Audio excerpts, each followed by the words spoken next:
So, this is the part 4 ng ating go bag or survival bags. Meron din ako ditong nilagay na shirataki dry rice. Siyempre, kailangan natin ng food. Ang kailangan nyo lang kasi diba dito sa shirataki na to is hot water. So, kung halimbawa, kunyari, nasa evacuation center kayo, ganun, meron naman sila available na mainit na tubig, pero wala pang mga food. So, at least kayo, meron na kayo rice, meron na kayong food. Pwera pa doon sa high energy bars na pinakita ko sa inyo doon sa ibang videos natin, diba? So, kailangan meron din kayo ng ganyan. So, ito ay 1 kilo. So, yan, tinukin na lang din namin na ganyan. So, mas maganda na meron kayong mga ganito. So, iniisip ko kung magkakaroon nga din or bibili ako nung, alam niyo yung parang nasa mga 7-Eleven na mga meal, yung nasa ganun na meron na siyang may mainit. Nakalimutan ko yung tawag pero siya parang Korean ata or Japanese or kung ano man. Kasi hindi siya Filipino product. So, iniisip ko yun, para meron na ding ulam, meron na ding kanin. Pero yung expiration date kasi, yung iniisip ko, kaya hindi ko pa siya binibili. Pero ayan, tapos pala, meron pa akong dito nasama, which is yung flashlight. So, dun sa previous video ko, may pinakita ko sa inyo na flashlight, pero buti na lang, dinoble check ko, hindi pala siya nagana, kaya umorder ulit ako ng flashlight na maganda. So, pag dumating na lang, kasi kaka-order ko pa lang ngayong 10-10, pag dumating, ipapakita ko na lang din sa inyo para maidagdag nyo. So, nakalimutan ko kasi i-share dun sa inyo, kailangan meron kayo nitong mga power banks. Dahil ito yung isa sa pinaka-importante kapag mga ganyan na mga survival. Kasi syempre, halimbawa, malobat bigla yung cellphone mo, paano ka hingi ng tulong? O, diba? So, meron ako ipapakita sa inyo na iba't ibang klase ng power bank. Unahin na natin itong maliit na to.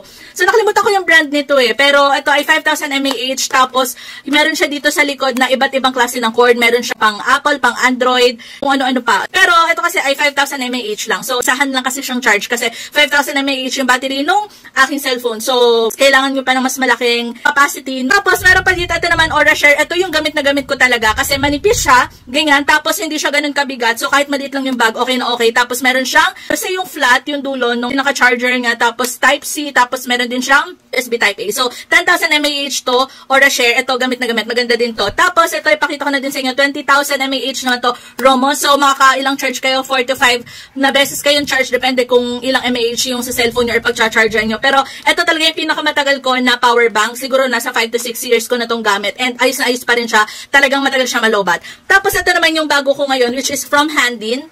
Ayan, maganda to ha, kasi 30,000 mAh siya. Tapos, ito talaga yung pinaka-masasuggest ko na gamitin nyo. Kasi, unang-una, ito kasi kinuha ko dahil maliit siya. So, okay kahit maliit yung bag. So, ganun siya. O, diba? Halos same lang siya ng laki. Compare sa kung ganito yung bibit-bitin nyo, paano kung maliit yung bag na bit-bit nyo, diba? So, ito, okay na okay to. Tapos, pangalawa naman, pwede pa sa yung maliit siya, ito ay 30,000 mAh na. So, kung halimbawa 5,000 yung mAh ng battery ninyo bago siya malobat, nasa 6 to 7 times nyo siyang ma-charge. So, sobrang ilang beses nyo siyang magagamit. Kaya maganda siya. Tapos, ratlo is, ito ay, ayan, pag pinindot nyo siya, lalabas na kung ilang percentage yung battery niya. So, parang katulad din siya sa ibang power bank. Pero kasi halimbawa dito sa Aura-Share, wala siya nung parang screen. So, depende lang sa ilaw na naandito kung makikita nyo kung full charge pa siya o hindi. So, mas maganda nakita yung percentage.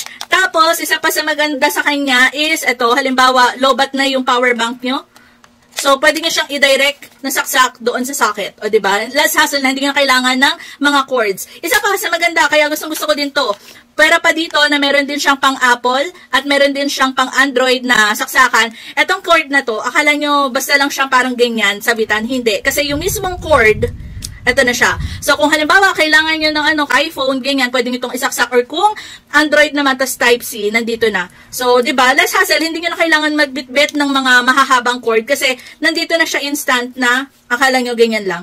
Tapos, another pa na maganda, ito ay wireless charging to. So, halimbawa, meron kayo ng parang saksakan dito, didikit lang siya, magnetic, tas gagana na siya. Wala kasi ako ng magnetic dito, nandito sa gamit ko na phone.